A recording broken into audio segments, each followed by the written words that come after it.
Assalamu alaikum урматтуу Дон Кабар YouTube каналыбыздын катталуучулары, алыс жакындан көрүп жаткан биздин мекендештер, саламатсыздарбы?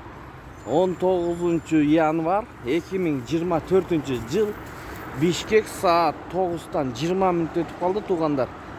Күнгө жума, бардыгыңыздарга жума маарек болсун. Анда курс валюттары чогуу көрөбүз. Эгер каналда жаңы болсоңуз, бизди колдоп, бирден лайк басып, каналга катталганды унутпаңыздар. Эмне кеттик туугандар.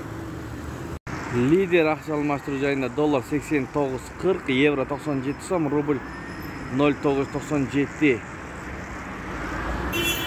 Магнат акча алмаштыруу жайында доллар 89.40, евро 97 сом 20 тыйын, рубль 0.998. Юань бир тууганыбыз сураган 12 сом, сатуу 13 сом. Эң жогору курс мынакей стимул аскат. Ар дайым ушул жерде өйдө болот. Рубль 1 сомдон алып атат. Сатуу 1.015. Доллар 89.40.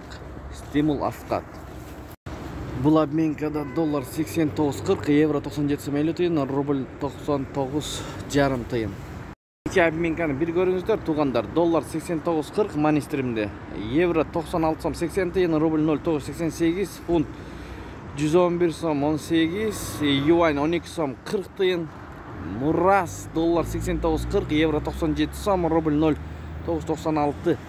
Мына ушундай болду жуманын аягы курс валют. Сиздер менен Дон Кабар каналы болду. Данияр, ар дайым тапкан акчаңыздарга береке берген болсун. Банктар көтөргөн, обменка да көтөрүшү мүмкүн. Рубльды 1 сомдон алып атат мынакей.